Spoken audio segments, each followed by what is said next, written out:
Je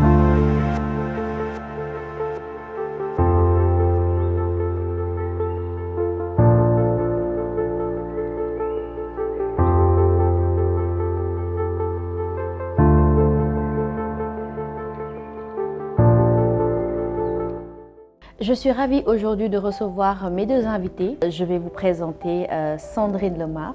Sandrine ñu ngi lay nuyu di la dalal ci émission Bien dans ma peau di la bàyyi rek nga présenté wu.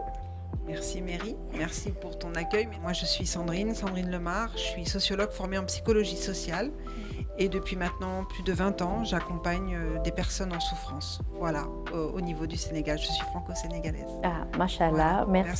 merci Sandrine. Je me tourne vers notre second invité. Donc je te laisse te présenter à nos téléspectateurs. Bonjour tout le monde, je m'appelle Ahmad. Merci pour l'invitation, Mary. Je suis fondateur de Power Up, qui est une organisation qui travaille avec les étudiants du public, des universités publiques, dans tout ce qui est développement des compétences humaines et aussi l'étude des techniques de recherche d'emploi. On l'a dit. Maintenant, donc, comment les professionnels de la santé mentale peuvent-ils intervenir pour aider un jeune qui est dépressif ou qui est addict des jeux en ligne? Alors en effet, il y a de plus en plus de professionnels. Maintenant, reste dans l'équation de la réussite de cette prise en charge le coût financier. Il existe des professionnels spécialisés en addiction, dont Ahmad parlait tout à l'heure. Je pense notamment à mes collègues de Tiaroy qui gèrent l'addiction à la drogue, à l'alcool. On a beaucoup de professionnels qui travaillent sur les addictions et ils sont un peu dans la précarité aujourd'hui. Cette précarité, elle est due au fait que oui, ils sont aujourd'hui confrontés à de nouvelles formes d'addiction, des addictions au numérique. Ils n'étaient pas préparés. Ils n'étaient pas préparés et surtout, ils n'ont pas de connaissances à l'outil numérique. Donc, il y a actuellement des dispositifs de mis en place, notamment au sein de Polaris Asso, où justement, au sein de cette organisation qui travaille sur le numérique, l'impact du numérique, est en train d'être mis en place en fait une plateforme pour la mise en place d'un centre d'écoute qui permettra de réorienter les personnes souffrantes psychologiquement d'addiction, de les réorienter vers des professionnels. Et au-delà de cela, dans le cadre de ce centre d'écoute qui va être mis en place, des séances de formation justement des professionnels psychologues, addictologues seront organisées par Polaris. On ira à la rencontre de ces professionnels-là pour leur parler de ce numérique. Bon, ils le connaissent, encore une fois, tout le monde le connaît, mais de façon assez sommaire. Donc il est important que les organisations qui maîtrisent cet outil-là aillent à la rencontre de ces professionnels qui sont d'ailleurs en demande. Et mettre les gens, en tous les cas, ensemble autour de cette nouvelle forme d'addiction que le Sénégal découvre. Parce qu'en fait, voilà, moi je bosse particulièrement avec le service addictologie de Tiaroy et c'est vrai que l'addiction aux jeux en ligne de Paris, mais aussi l'addiction aux jeux de groupe. Pour revenir sur ce que disait Ahmad, il y a aussi les jeux qui ne ramènent pas de l'argent, mais qui te permettent d'avoir un réseau. Ah. Je suis là. Oui. Et je ne connais pas Roblox. Voilà, exactement. Roblox. Avec les jeunes. Et en fait, ça crée du lien. D'accord. Donc du coup, si moi, dans ma famille, j'ai pas de lien avec mes frères et sœurs et avec mes parents, quand je leur parle, ils m'entendent pas, je vais aller jouer en ligne et j'ai des amis, j'ai des équipes, on va jouer en ligne. En fait, il est pris dans ce jeu. Et moi, dernièrement, j'ai un jeune que j'ai accompagné, lui, il a complètement arrêté d'aller en classe pendant plusieurs mois. Non, c'était assez fou quand même ce jeune que j'ai accompagné, puisque il ne sortait pas du tout de sa chambre. Donc il vivait loin de chez ses parents. Donc il était très loin de chez ses parents, mais il était vraiment seul, enfermé. Et quand je l'ai pris à la première séance d'écoute, il m'a expliqué qu'en fait, il avait plus envie, que d'être en lien avec les gens lui demandait trop d'énergie. Ça le fatiguait. Oui. Wow. Et quand je lui ai dit donc, du coup, quand tu joues en ligne, il me dit oui, je joue en ligne en fait, et on a des personnages. Moi, j'ai mon personnage fétiche. Je sais pas qui est derrière l'autre personnage, mais on forme des teams et on se donne des rendez-vous. Et jusqu'à ce qu'on gagne, on ne se quitte pas. Parce que moi, je peux pas quitter le jeu si l'autre ne quitte pas le jeu, parce que je risque même de le faire perdre. Donc c'est pas. Donc en même temps, c'est ça qui est paradoxal. Ça nous met dans une forme d'isolement et en même temps, ça nous met dans une nouvelle forme de chaîne de solidarité en ligne. Mais du coup, ça te met en fait dans une chaîne de solidarité virtuelle.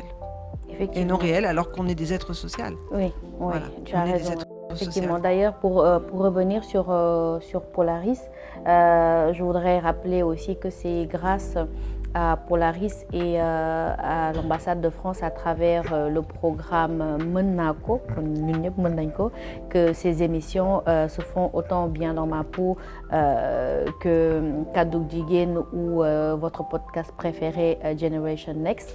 Et on les remercie vivement pour ces initiatives-là. Je vais me tourner vers Ahmed. Quelle devrait être la place de l'école en fait dans tout ce schéma-là?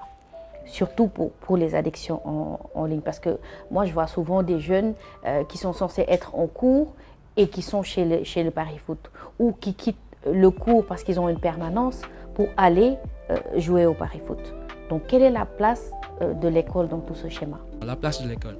Je sais que l'école a une place importante chez les jeunes parce qu'on peut dire qu'on passe un tiers de notre journée à l'école.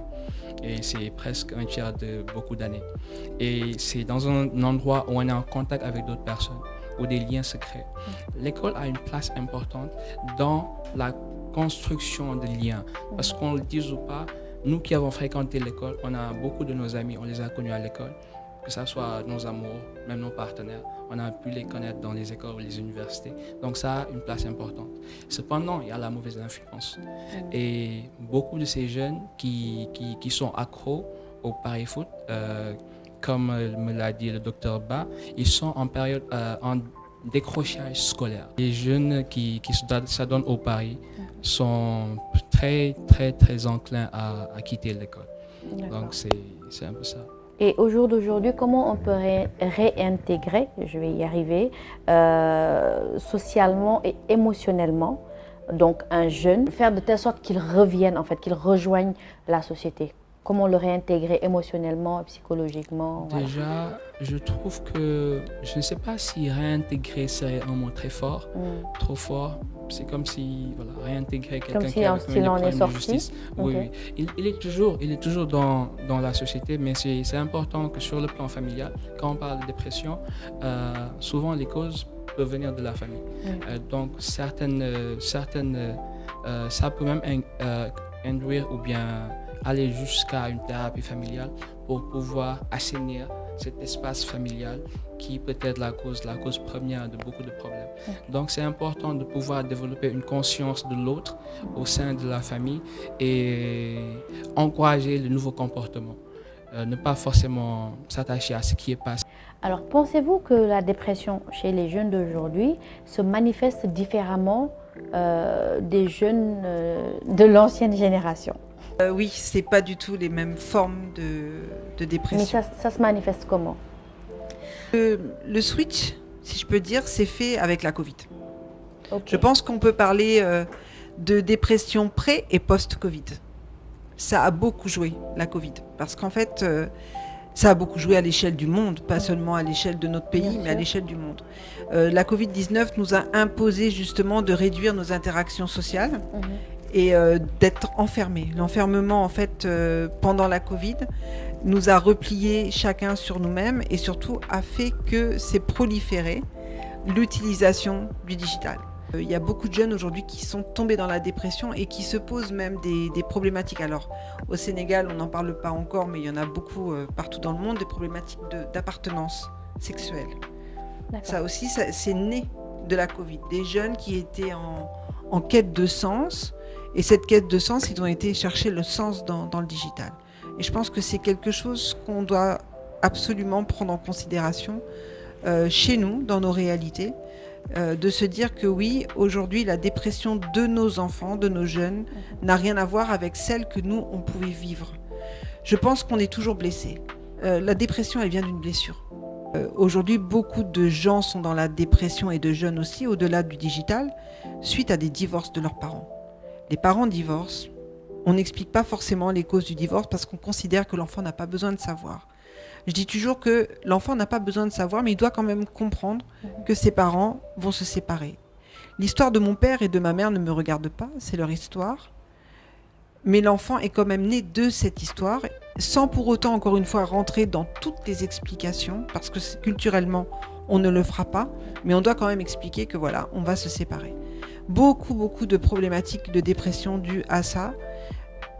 Et je pense que c'est simplement, encore une fois, un problème de communication. Je pense que nos parents, si on parle de nous, alors moi j'ai 49, presque 50 ans, nos parents parlaient peu avec nous. Aujourd'hui, l'urgence, je pense, c'est que les parents d'aujourd'hui qui ont été éduqués par des parents qui ne leur parlaient pas beaucoup, doivent comprendre que s'ils ne parlent pas à leurs enfants, ils vont vraiment causer des véritables troubles dans la tête de leurs enfants, parce que ces enfants-là, si toi tu réponds pas à tes enfants, ils vont aller chercher la réponse ailleurs. C'est vrai. Ils vont la chercher auprès d'autres types de référents. Oui. Donc ça, c'est hyper important. Tu parlais de l'école tout à l'heure. Si tu me permets de revenir sur ça, l'école est un agent de socialisation. Mais le premier agent de socialisation, c'est les parents. On ne peut pas faire porter la responsabilité d'une problématique d'addiction à l'école.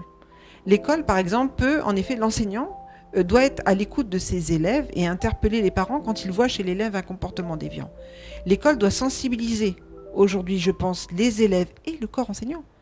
Parce que là où l'élève maîtrise l'outil digital, attention, le professeur, comme la dictologue dont on parlait tout à l'heure, qui découvre le numérique, les professeurs aujourd'hui découvrent aussi le numérique. C'est vrai. Ils doivent se former se mettre au même niveau que leurs élèves. Et en fait, c'est ça qui va être compliqué et c'est là où on voit qu'il y a des conflits de génération. Pour revenir au sujet qu'on avait abordé dès le départ. C'est qu'encore une fois, le langage qui est le leur n'est pas le nôtre. Moi, par exemple, je suis professeur, comme tu le sais. J'ai su à un moment donné que si je voulais enseigner ma matière, qui est la sociologie, si je ne rentrais pas dans le digital, mes étudiants ne m'écouteraient pas. C'est sûr. Donc la première chose que j'ai faite, c'est de créer, à l'époque, parce que tout le monde rigole, c'est il y a 10 ans, de créer un compte Facebook.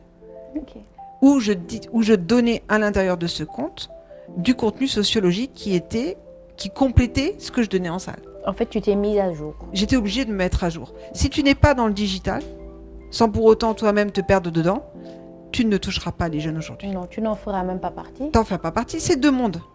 Donc derrière aussi, ça interpelle à d'autres niveaux. Au niveau politique, au niveau étatique, ça interpelle les GAFAM sur ce qu'ils nous donnent à manger.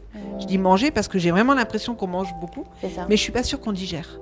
Non, si on digère très mal. On digère mal. Ouais, on digère très mal. Et la première répercussion de cette maldigestion, c'est la dépression. Effectivement. Merci beaucoup Sandrine. Alors, j'aimerais demander à Ahmad, quels sont les principaux obstacles auxquels un jeune est confronté quand il veut aller vers l'accès aux soins, quand il veut se faire aider? Où aujourd'hui un jeune pourrait aller pour se soigner? D'accord.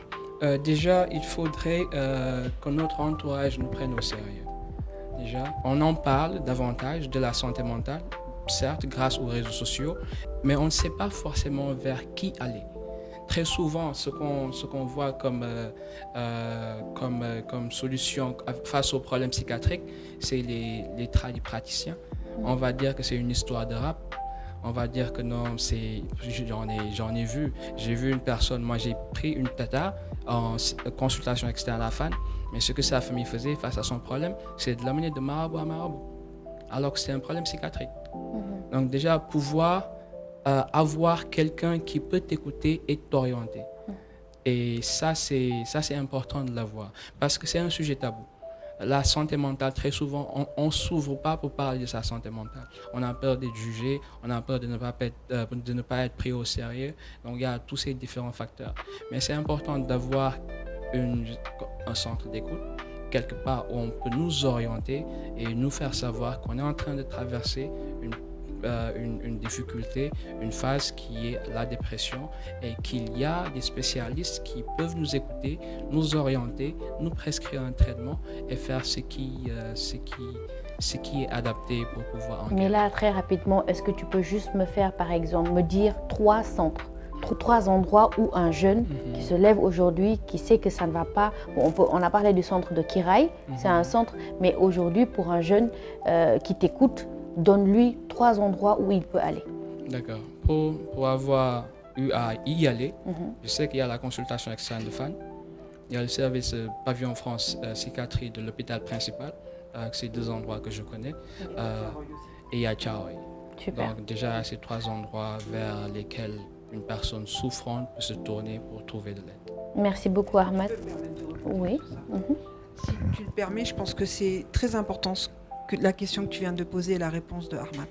Aujourd'hui, justement, parce qu'on est conscient que la santé mentale devient un sujet, beaucoup de gens s'inventent des compétences d'accompagnement, de prise en charge, tout le monde en parle. Attention. Notamment, je vois beaucoup de gens prétendent l'accompagnement dans les réseaux sociaux. Des lives Instagram. Tu as vécu une dépression, je vais t'accompagner, témoigne de ta dépression. Pour accompagner des gens depuis plus de 20 ans, je dis toujours qu'on est dans une société normée, avec des gens compétents. On ne s'invente pas guérisseur. Surtout quand on parle de la faiblesse. La dépression rend les gens faibles. Quand tu es faible, il faut faire attention à qui tu parles. Ici, on est au Sénégal. À qui tu parles, de quoi tu parles, comment tu en parles. Parce qu'en fait, je le vois très souvent pour récupérer justement des jeunes femmes. Les anneaux dans les réseaux sociaux. Et qui viennent pour parler et paniquer parce qu'elles ont eu à déjà en parler avec des gens qui, c'est triste, mais qui profitent en fait de ta souffrance pour je t'accompagne, mais en fait vont utiliser cette souffrance et cette parole donnée à d'autres fins. Faites très attention. Et parmi les addictions, c'est justement ces pseudo-accompagnateurs sans formation, sans expérience, qui vont t'accompagner en ligne et qui après vont échanger par message en ligne. Et par ce biais de messages en ligne, sur ton mal-être, vont jouer avec toi. J'interpelle les jeunes femmes sur ça, sur cette vulnérabilité. Parce qu'en fait, tu te retrouves face à des personnes qui vont te demander autre chose demain et qui vont faire que tu vas réellement tomber encore plus dans la dépression. C'est hyper important. On ne joue pas avec la santé mentale de quelqu'un. Et moi, je constate malheureusement avec les réseaux sociaux et avec cet engouement aujourd'hui pour la santé mentale que l'on met à toutes les sauces des gens qui se lèvent pour t'accompagner, pour te guider, pour t'écouter. Non, sous toi. On ne parle pas à tout le monde de tout. On doit veiller à la parole donnée. Et quand je prends ta parole, dans le cadre de la dépression, cette parole-là, je dois de la garder. Je ne peux pas la transmettre à qui que ce soit et je ne dois en aucun cas l'utiliser contre toi-même. Parce qu'on ne joue pas encore une fois avec la détresse des gens. Merci beaucoup Sandrine, merci pour ces mots forts et je pense que le message est passé et c'est justement sur ces mots qu'on va passer à l'interview qu'on a eue avec le docteur Fall.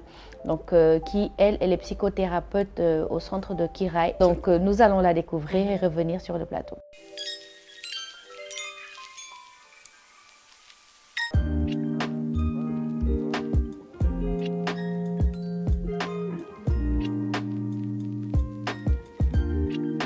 Tristesse passagère, c'est émotion ak nit ñoo ànd.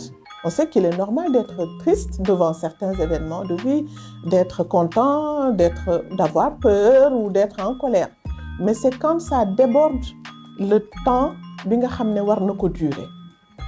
Et tristesse passagère, tristesse c'est créé par un événement.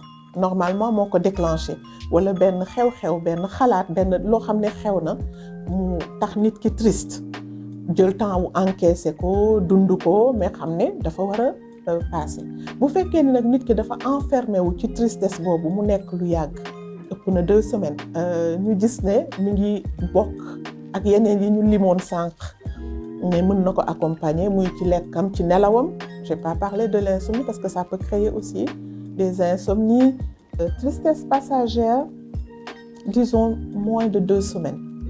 Moins de 2 semaines parce que même bu mettee intensité bi war na commencer baisser même bu dee dafa takk ci événement bu metti parce que léeg-léeg tamit durée tristesse bi dafay dépendre ci événement bi créer tristesse bi mais nu ñu mënti def intensité bi dina war di wàcc wala mu nekk boog en pic léeg-léeg mu dellu si léeg-léeg mu dem mais si c'est permanent sur une longue période bu boobaa dafay nekk dans la dépression. Mais je dis encore que dépression, ça doit être diagnostiqué par un professionnel de la santé. Allez vraiment vers un médecin, un psychiatre, qui peut poser un diagnostic clair, parce que foofu le traitement et prise en charge bi di dépendre.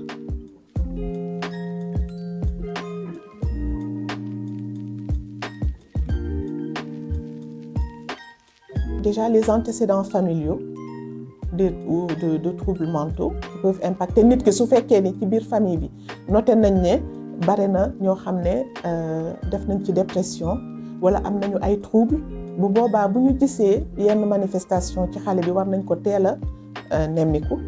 Un stress permanent, c'est-à-dire loo xam ne nit ki daf koy subir muy répété wu bu yàggee dina mën a créer cette dépression, comme harcèlement bi ñu doon wax wala des difficultés scolaires, l'enfant qui sent qu'il n'arrive pas à faire face mu ngi jéem waaye mënul te xëy na amul support soutien boo xam ne dina tax mu am espoiru dina génn ci moment boobu.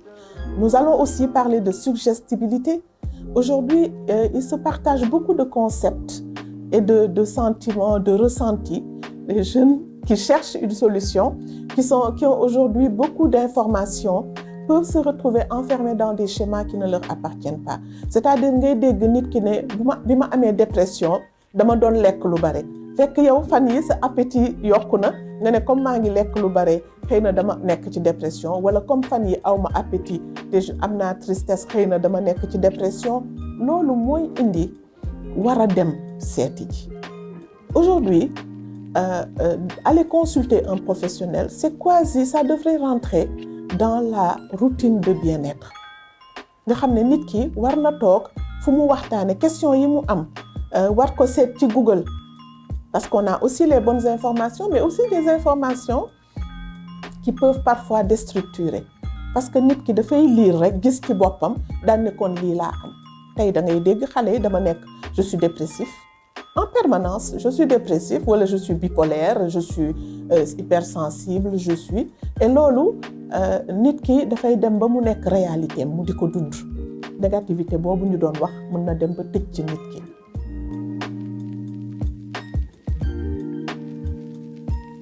Chez les jeunes ça revient souvent man kenn comprendre ma ñi ma wër ñëpp même samay parents comprendre nañu ma ñaaw njort wala kii nim ma xoole xam naa ne daf ma xeeb wala kii nim may xoole wala kenn nanguwuma jàppale. Man, je suis particulier parce qu'aujourd'hui, ces dernières années aussi, il y a cette revendication de la particularité. Ku nekk nee na man li may xalaat wala li ma mën wala li ma bëgg man rek maa ko xamal sama bopp. Alors que communication, c'est pour pouvoir justement se faire comprendre des autres. Pour que ñooñu tamit xam luñ la mën a apporter. Ndax ñun ñëpp dañu am appartenance en revenant à la systémique dañu am appartenance. te kenn ku ci nekk am na looy jëriñ sa morom am nga fonction ci biir groupe bi mais aussi looy jëriñ nit ñi mais lu la nit ñi di jëriñ bañ a doyloo sa bopp ba mën ci wax pour am solution.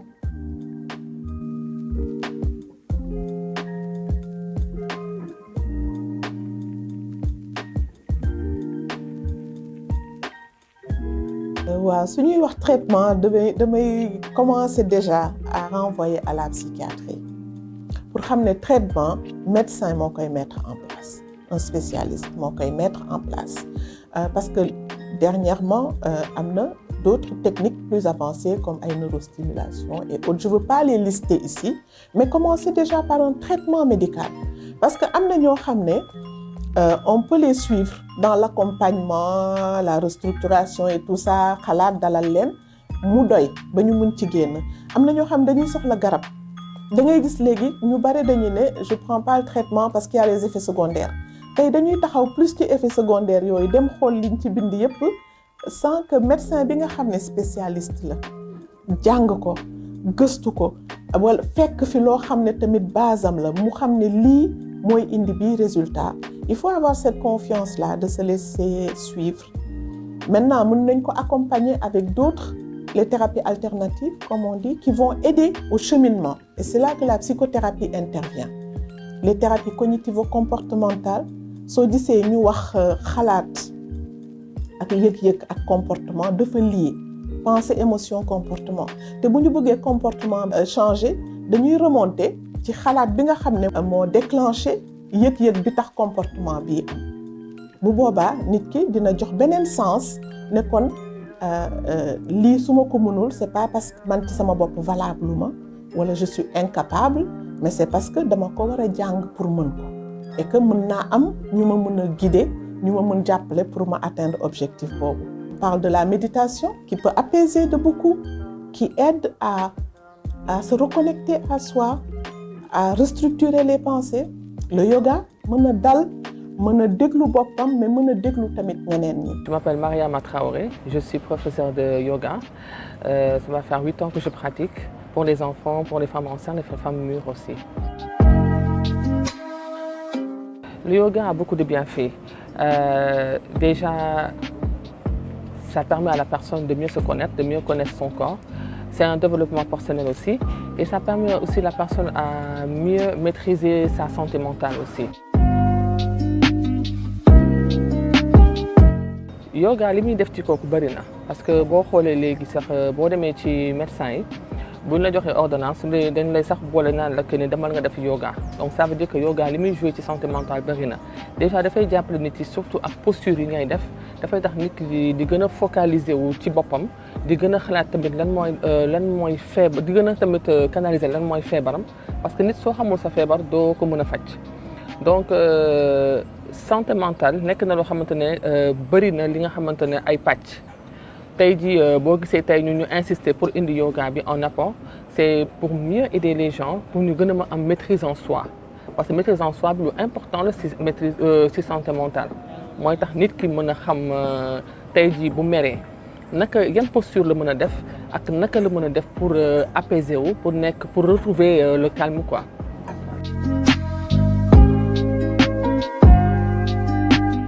Du nekkul rek ñu stress rek ñoo koy def par exemple dama lay jox exemple les femmes enceintes par exemple dañ lañ koy prescrire parce que dafa baax ci ñoom daf leen di jàppale surtout ci période bi ñu nekk de grossesse bi ñi nga xamante am na ñoo xamante ne sont pas stressés dañoo def ko juste pour la forme c'est pour se préparer peut-être ci ay at parce que xam nañ peut-être lu leen di xaar donc c'est une préparation psychique et physique aussi.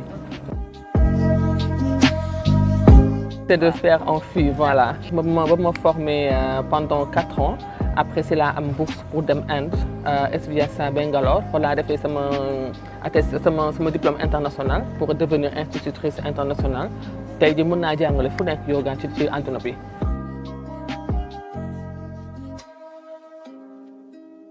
Le conseil que je veux dire, c'est s'ouvrir aux gens aussi. Parce que nous devons parler avec les gens pour nous aider. Benen bi mooy pratiquer beaucoup de sport et beaucoup de yoga aussi. Benen bi mooy tamit ne pas se renfermer sur soi-même. Il faut toujours avoir l'habitude d'avoir des amis, des gens qui sont là parce que nit ki mënul ñàkk ko dimbali mënul ñàkk koo xamante ne mi ngi ci wetam pour jàppale ko pour taxaw ko et pour déglu ko aussi. te ñun loolu mooy suñu liggéey en tant que coach. On est là pour écouter, on est là pour accompagner, on est là pour aider aussi. Donc képp ki nga xamante ne soxla nga pour loolu rek. Tu peux venir directement nous voir et là, on sera à 100% là pour vous, Inch'Allah.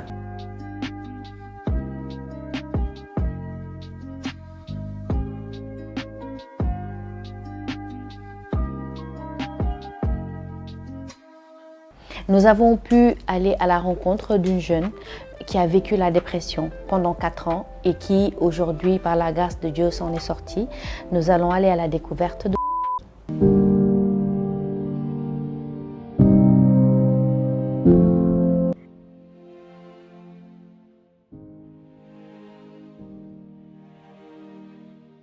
C'était des épisodes traumatiques durant toute mon enfance que j'ai refoulés, dont je n'ai pas parlé et qui, avec l'accumulation, se sont montrés un jour comme ça. Parce qu'en fait, c'est plusieurs choses à la fois. Le cadre familial, il était top, il était magnifique. Mais en parallèle, il y avait beaucoup de petits soucis qu'il fallait gérer. J'ai très tôt dû prendre un rôle de grande sœur, un rôle de petite maman, alors que j'étais en âge d'adolescence. Je devais commencer ma puberté. Ça devait être fun de base. Et j'ai dû prendre beaucoup de responsabilités, beaucoup trop de responsabilités. Et pour ça un peu, et avec certains refus du passé que je n'ai pas forcément exprimés, je suis une personne aussi bien sociale que très réservée. J'aime pas parler de mes blessures, j'aime pas parler de ce qui me fait mal. Et c'est ça qui s'est répercuté. Parce que si ton corps ne supporte plus, il réagit sans te prévenir.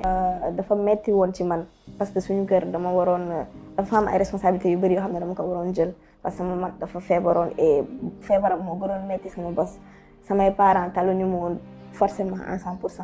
donc am na yu bëri yoo xam ne man maa ko waroon defal sama bopp man maa ko waroon gérer sama bopp am aussi ay rakk yoo xam ne man maa leen waroon gérer nekk seen yaay et tout et c'était une situation boo xam ne ni que mosuñu ko xam suñu kër mosuñu ko xam suñu famille donc tout le monde devait gérer tout le monde devait s'abstenir de wax ay métitam ñu gérer ñu avancer donc c'est un peu ça loolu yëpp laa dajale ak certains épisodes que je boo xam ne yoo xam ne du forcément sur le coup là tu rends compte après la rencontre que c'était des épisodes de trauma ay peut-être ñu sàcc la ñu yóbbu la et tout wala ay des trucs comme ça quoi de petits trucs yoo xam ne que quand ça s'accumule dans le cerveau d'une personne ça fait waaw mais bon sant yàlla dañ ma bëggoon sàcc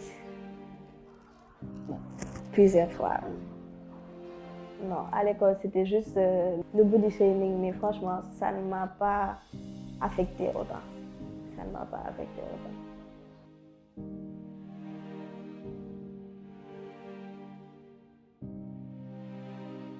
Les moments les plus difficiles, je dirais que c'est les moments de crise.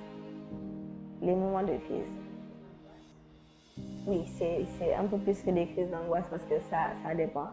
Des fois, c'est la tachycardie, des fois, c'est la spasmophilie, des fois, c'est des crises de panique comme ça, ou bien le refus de la foule.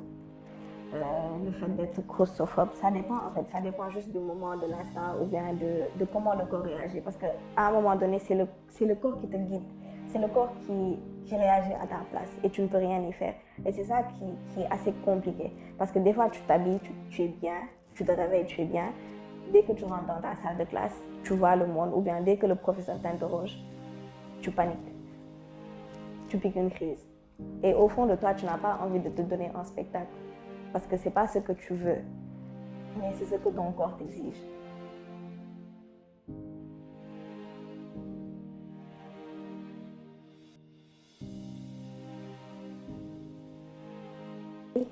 Je ne dirais pas que c'est un déclic qui m'a fait prendre conscience que j'étais en dépression, mais c'est des déclics qui m'ont fait prendre conscience que je ne devais pas accepter que cette dépression-là gâche ma vie.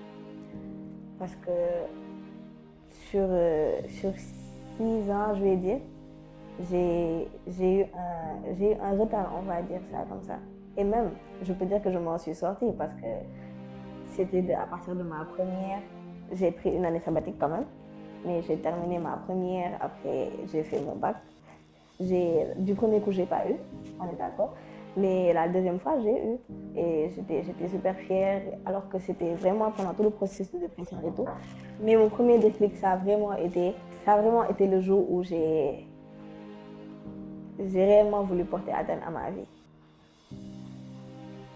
J'ai pensé à rien du tout. J'étais en crise, carrément en crise. J'ai pensé à rien du tout. Je suis montée à la terrasse, j'ai sauté. Et à cet instant-là, quand sur le coup j'étais toujours consciente, la première chose, pour revenir un peu à la question, la première chose, c'était le Coran. C'était un verset coranique que j'avais en tête, que j'ai commencé à dire. Et automatiquement, je me suis dit, mais en fait, à quel moment tu arrives à ce stade aussi jeune, aussi entouré? À quel moment tu arrives au stade où tu veux porter atteinte à ta vie, tu veux faire mal à ton entourage? Donc ça, c'était vraiment le premier déclic, parce que ça s'est suivi de direct bloc opératoire. Après, c'était 6 mois de convalescence, après rééducation et tout ça. Donc ça m'a pénalisé en fait, ça m'a handicapé, on est d'accord. Donc ça, c'était le premier déclic. Et le deuxième déclic, c'est que, parce qu'après j'ai eu encore quelques épisodes quand même de dépression. Le deuxième déclic, c'était parce que j'avais eu un enfant, j'avais eu un fils. Et après ça, vraiment, je me suis dit, tu n'es plus seule. Cette personne-là, elle est sous ta responsabilité. Cette personne-là, elle n'a rien demandé. C'est pas ta dépression qui va impacter sur sa vie à lui alors qu'il vient de commencer. Donc c'était vraiment ça mes deux déclics. Et depuis lors, je me suis limite interdit de faire un séjour à l'hôpital déjà et d'être aussi impactée par mes émotions.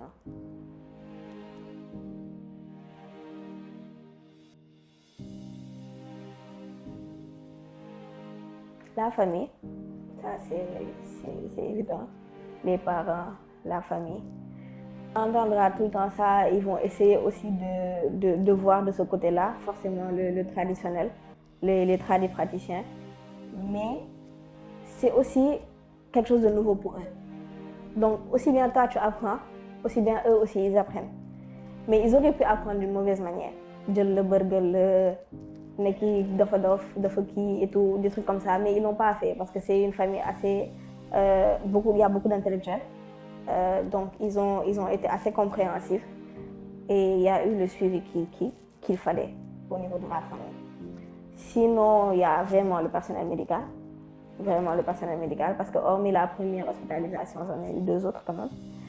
Et à chaque fois, à chaque étape, j'ai eu beaucoup de soutien du personnel médical qui m'ont aidé, qui m'ont accompagné. Et après cette phase de choc-là, où il fallait vraiment aller vers les médicaments, tout ce qui est médicaments, tout ce qui est suivi, pour que tu puisses reprendre le sommeil, pour que tu puisses reprendre le cours de ta vie normale, il y a l'étape de la psychologue qui un peu revient sur le passé, un peu guérit les blessures, un peu fait un suivi en fait, parce que tant que tu n'es pas réconcilié avec ton passé, tu ne peux pas aller vers le futur ou bien même parler du présent. Donc c'est un peu ça, et c'est là-bas que vraiment Madame Lemar a pu intervenir.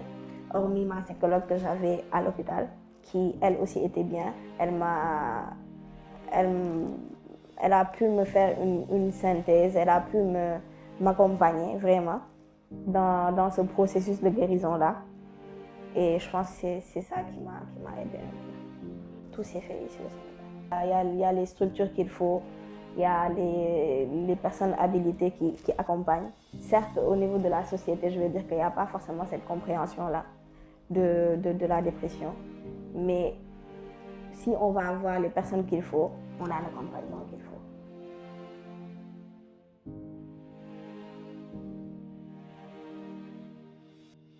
En fait, la dépression, elle se guérit. Tu sors de la dépression. Parce que quand tu es en stade de dépression, ça se voit que tu es en stade de dépression. Mais après cela, ça te suit. Ça te suit. C'est-à-dire que tu as des séquelles. Tu sors de la dépression, tu as tout le temps des angoisses. Tu as tout le temps des épisodes de low. Et ce n'est pas des épisodes de low lambda comme une personne qui sera pas bien dans son quotidien, peut-être qui va juste discuter avec une personne et qui va aller bien. Mais tu es tout le temps dans un trou noir. Quand tu es dans un épisode de low, tu es dans un trou noir. Il te faut vraiment de la force et du courage. Genre, il faut vraiment que nga wakirlu ci dara, vraiment, si je peux dire ça comme ça. Nga am foi bu dëgër wala nga am entourage bu dëgër bu la mën jàppale pour que à chaque fois que nga am épisode yooyu noonu ngay mën di ñëwaat dans ta vie normale. Donc je vais dire que ça fait depuis 2021, je n'ai pas eu de grande crise. Depuis 2021, je vais beaucoup mieux, alhamdulillah. Mais aussi, c'est compliqué dans le quotidien. Parce que c'est pas comme si ce problème yëpp dafa jeex. C'est pas comme si soo jógee ci dépression amoo yeneen problème yu lay xaar sa àdduna. Donc yeneen problème yooyu il faut savoir comment les appréhender, comment les gérer et comment am force bi war a tax mu bañ la comme vous demandiez tout à l'heure, mu bañ la delloowaat ci fi nga jóge woon, ci dépression bi nga jóge woon.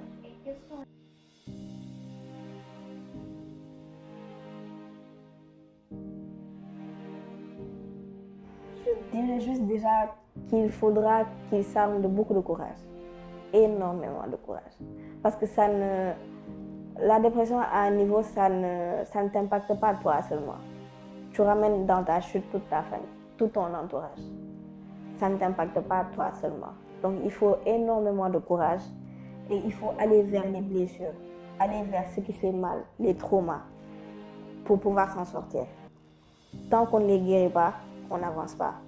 La femme loo xam ne que yow la concerné mën nga ci dara loolu nga jëm ko lijjanti li nga xam ne que concerné na la mais mënoo ci dara loolu ci obligé nga bàyyi ko parce que plus nga koy jéem a lijjanti plus ngay gën a sonal sa bopp ngay gën a dugal sa bopp ci cercle vicieux boobu ak loo xam ne que sa borom nañ koy bàyyi.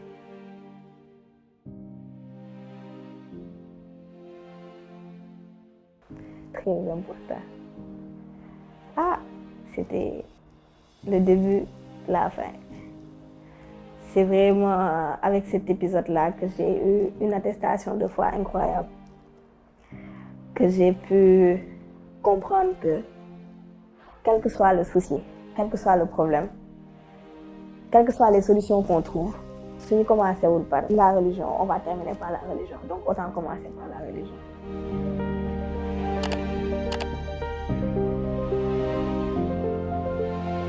Que je me tournerai probablement vers Sandrine, vu qu'elle a été la personne qui l'a le plus aidée, qu'elle nous parle un petit peu de... En effet, c'est une jeune femme que j'ai accompagnée plusieurs années, qui a réussi à s'en sortir. Ce qui est intéressant, je pense, pour sa trajectoire, c'est de se dire qu'en effet, à un moment donné, elle était vraiment en dépression. Elle a eu des comportements suicidaires à plusieurs reprises. Elle a été suivie dans un hôpital de la place, très bien suivie. Et à un moment donné, elle a senti qu'elle était plus forte. Cette jeune femme, à un moment donné, avait plus envie de prendre des médicaments, avait aussi des responsabilités qui fait qu'à un moment donné, il fallait qu'elle lève la tête. Et elle a décidé de la lever, et c'est à ce moment-là qu'on s'est rencontrés. Et à un moment donné, elle a été tellement forte qu'elle avait eu un rendez-vous avec son médecin qui voulait absolument lui redonner des médicaments. Et elle s'est dit que non, elle n'en avait plus besoin. C'est pas donné à tout le monde, c'est ça qu'elle vit. Par moment, hop, elle a des épisodes. Elle a utilisé le mot épisode. Exactement. Et puis ces épisodes-là te ramènent à des souvenirs qui sont la cause de cette dépression que tu n'as pas encore tout à fait, j'allais dire, acceptée. Donc j'aimerais déjà que tu nous dises en fait, pas moi, mais plutôt aux téléspectateurs, une sorte d'appel d'action pour prévenir la dépression. Donc on va dire que ça va être le mot de la fin. Waouh, quelle responsabilité. Ah. Merci à toi. Moi, le mot de la fin, l'appel de la fin, voilà. L'appel à l'action. Alors inciter les gens, voilà. Alors c'est d'abord l'appel, je dirais, c'est inciter les gens à se mettre ensemble d'abord. Et c'est un peu, pour revenir à ce que je disais tout à l'heure, la volonté de Polaris autour de cette mise en lien des acteurs, autour de son centre d'écoute et d'orientation. Deuxième appel, c'est même pas aux organisations, même pas aux médecins, c'est aux parents. On donne la vie, on est responsable de la vie que l'on donne. Les parents sont pour moi les premières personnes, encore une fois, pour revenir à ce que je disais au départ, qui peuvent sentir le changement de comportement. Et encore une fois, la sanction n'est pas la solution. La sanction n'est pas la solution. La régulation est la solution. La communication est la solution. Alors oui, c'est compliqué dans une famille où nous-mêmes, on n'a pas été amenés à communiquer, d'apprendre à communiquer, mais aujourd'hui, ça devient hyper important. Donc voilà. Quand on donne la vie, on accompagne. Merci beaucoup Sandrine, merci pour ces mots et merci aussi Ahmad pour avoir répondu à cette invitation. Et je vais terminer cette émission en empruntant les mots de Sandrine, donner la vie. Et nous aussi, c'est pour cela que nous avons donné la vie à cette émission qui est bien dans ma peau, pour justement répondre à toutes ces problématiques qui existent autour de la santé mentale. Je vous donne rendez-vous bientôt, en tout cas, dans un nouveau numéro de Bien dans ma peau. En attendant, portez-vous bien.